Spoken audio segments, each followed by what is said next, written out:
প্রিয় শিক্ষার্থী বন্ধুরা, আজকের যে ট্যাগ কোশ্চেনের উপর যে ক্লাসটি হতে যাচ্ছে, আজকের দ্বিতীয় ক্লাসে অত্যন্ত গুরুত্বপূর্ণ হতে যাচ্ছে। কেননা ট্যাগ কোশ্চেনের প্রথম যে ক্লাসটি ছিল সেটি সকলেই পারবে, কিন্তু আজকের যে ক্লাসটি সেটি অত্যন্ত গুরুত্বপূর্ণ, কারণ এখানে ব্যতিক্রম কিছু থাকবে।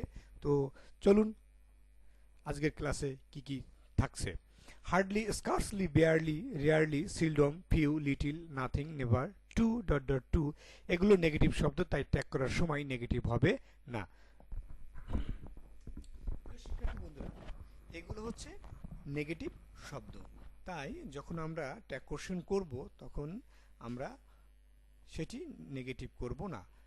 রহিম হার্ডলি কামস হিয়ার, রহিম এখানে আসে না বললেই চলে, তাহলে আমাদের শূন্যস্থানে হবে ডাজ হি। এখানে ডাজ হলো কেন?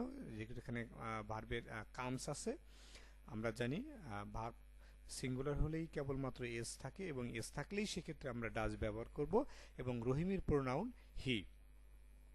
The moon is barely visible in cloudy sky, অর্থাৎ মেঘাচ্ছন্ন আকাশে চাঁদ দেখা যায় না বললেই চলে। তাহলে যেখানে এখানে সাহায্যকারী ভার্ব ইজ আছে, সেহেতু আমরা ইজ বসিয়েছি, আর দ্য মুন এর প্রোনাউন ইট আমরা বসিয়েছি। তো প্রিয় শিক্ষার্থী বন্ধুরা, এখানে আপনারা দেখতে পাচ্ছেন যে আমরা এখানে নেগেটিভ কোনো শব্দ অর্থাৎ নট ব্যবহার করিনি।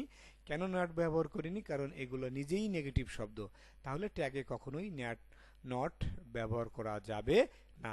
এখানে আরেকটি ব্যতিক্রম আছে, নাথিং ক্যান কনসার্ন ইউ। এখানে দেখেন, এখানে ক্যান আছে মডাল ভার্ব, আমরা মডাল ভার্ব ব্যবহার করেছি, এবং নাথিং এর প্রোনাউন ইট, আমরা ইট ব্যবহার করেছি, যেহেতু নাথিং নিজেই একটি নেগেটিভ শব্দ। ফিউ, লিটিল নেগেটিভ, কিন্তু এ লিটিল অ্যাফার্মেটিভ। প্রিয় শিক্ষার্থী বন্ধুরা, অত্যন্ত গুরুত্বপূর্ণ একটি বিষয় আলোচনা করতে যাচ্ছি। শুধু ফিউ এবং শুধু লিটিল এগুলো কোনো সেন্টেন্সে থাকলে সেটি নেগেটিভ শব্দ, এবং ফিউর পূর্বে এ, লিটিলের পূর্বে এ থাকলে এগুলো অ্যাফার্মেটিভ সেন্টেন্স প্রকাশ করবে। I have a few friends, আমার কিছু বন্ধু আছে। Haven't I. There is a little water in the pot, অর্থাৎ পাত্রে সামান্য কিছু পানি আছে। Is there. তাহলে এখানে দেখেন there is a little water, তাহলে এখানে আমি বলেছি যে এ লিটিল থাকলে পজিটিভ, কিন্তু শুধু লিটিল থাকলে নেগেটিভ। যদি আমরা শুধু এখানে ইজ ব্যবহার করি তাহলে কিন্তু ভুল হবে। তাহলে এখানে কি হবে আমাদের? ইজেন্ট সায়েন্স, অর্থাৎ শাইন। দ্য মুন শাইন্স, অর্থাৎ চন্দ্র বা চাঁদ আমাদের কি দেয়? কিরণ দেয়। তাহলে আমরা এখানে করেছি ডাজেন্ট ইট। এটি গুরুত্বপূর্ণ কিন্তু একটি বিষয়। দ্য মুন শাইন্স, মুন এর pronoun it, shine third person singular number, এই কারণে মানে the moon third person singular number, এই কারণে এস হয়েছে, এবং ডাজেন্ট ইট আমরা ব্যবহার করেছি। কিন্তু সেন্টেন্সটি যদি এমন থাকে, সহজভাবে আমরা শিখব। The moon shine doesn't it, কিন্তু the moon shines us with her silvery light. এখানে দেখেন দি মুন এবং তার প্রোনাউন ব্যবহার করা হয়েছে হার, এই কারণে আমরা যখন ট্যাগ করব তখন দি মুনের প্রোনাউন হবে শি, কিন্তু দি মুন এখানে সাবজেক্ট হিসেবে ব্যবহার করা হয়েছে, এবং তার কোনো প্রোনাউন এখানে আলোচনা করা হয়নি এবং ব্যবহার করা হয়নি, এই কারণে আমরা ডাজেন্ট ইট ব্যবহার করেছি। আর যেহেতু দুটো সেন্টেন্সই অ্যাফার্মেটিভ, সেহেতু আমরা ট্যাগ করার সময় নেগেটিভ করবো। এখানে সায়েন্স এবং the moon third person singular number, ভার্বো থার্ড পারসন, মানে ভার্বো সিঙ্গুলার, এই কারণে এস বাই এস হয়েছে, সেই কারণে আমরা ডাজেন্ট ইট ব্যবহার করেছি। Bangladesh is a beautiful country, Bangladesh নিজে একটি সাবজেক্ট হিসেবে, Bangladesh attracts foreigners with her scenic beauty. দেখেন দি বাংলাদেশের প্রোনাউন এখানে হার ব্যবহার করা হয়েছে।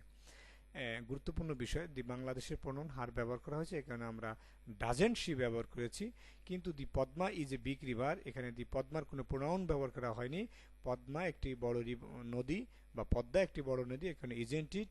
কিন্তু দি পদ্মা চামস আস হার, এই দি পদ্মাও যে, হারও সে, এই কারণে এর প্রোনাউন হয়েছে শি, ডাজেন্ট শি। গুরুত্বপূর্ণ বিষয়, আপনারা এটা দেখবেন, এবং যদি বুঝতে সমস্যা আমাকে কমেন্টের মাধ্যমে জানাবেন।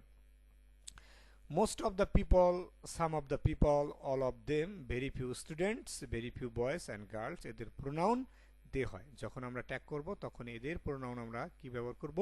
ট্যাগ মানে দে ব্যবহার করব। কিন্তু all of us এর প্রোনাউন হবে উই, all of you এর প্রোনাউন হবে ইউ।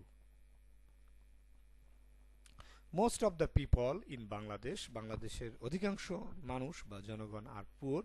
দেখেন এখানে প্লুরাল ভার্ব ব্যবহার করা হয়েছে, এই কারণে আমরা আরেন্ট দিয়েছি এবং মোস্ট অফ দ্য পিপল এর pronoun they, all of them এর প্রোনাউন দে, যেহেতু এটা অ্যাফার্মেটিভ সেন্টেন্স সেহেতু আমরা এখানে নেগেটিভ ব্যবহার করেছি। ভেরি ফিউ স্টুডেন্টস এর প্রোনাউন দে, এখানে ভার্ব আছে আর, এখানে আরেন্ট ব্যবহার করেছি। তারপর আছে অ্যাডজেক্টিভের আগে দি থাকলে প্লুরাল কমন নাউন হয় এবং সেটি সাবজেক্ট হিসেবে থাকলে ট্যাগ করার সময় এদের প্রোনাউন হিসেবে দেওয়া হয়। The rich are not always happy, ধনীরা সর্বদা সুখী নয়।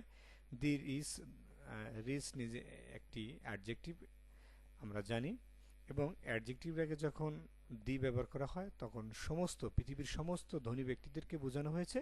এই কারণে এটি প্লুরাল কমন নাউন। যেহেতু একটি প্লুরাল কমন নাউন সেহেতু ভার্বও ব্যবহার করা হয়েছে প্লুরাল। আর আমরা যখন ট্যাগ করব এবং যেটি এখানে আর বসিয়েছি এবং এটি নেগেটিভ আছে, এই কারণে আমরা নটটি বসাইনি এবং দি রিচের প্রোনাউন দে। এইটি ভালো করে দেখে নেবেন, আপনাদের কাজে লাগবে। আবার অ্যাডজেক্টিভ এর আগে দি এবং পরে নাউন থাকলে সেটি সিঙ্গুলার সাবজেক্ট হয়। প্রিয় শিক্ষার্থী বন্ধুরা, আগে শুধু অ্যাডজেক্টিভের আগে দি ছিল, এখন অ্যাডজেক্টিভের আগে দিও থাকবে এবং পরে নাউন থাকবে। হ্যাঁ, ট্যাগ করার সময় এদের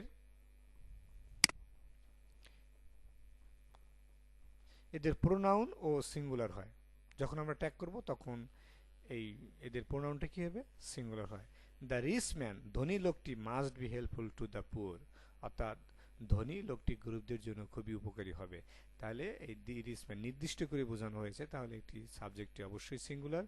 আমরা এখানে অ্যাফার্মেটিভ সেন্টেন্স, তাহলে আমরা মাস্টের সাথে আমরা নট ব্যবহার করেছি এবং দি রিচ ম্যান এর প্রোনাউন আমরা হি ব্যবহার করেছি।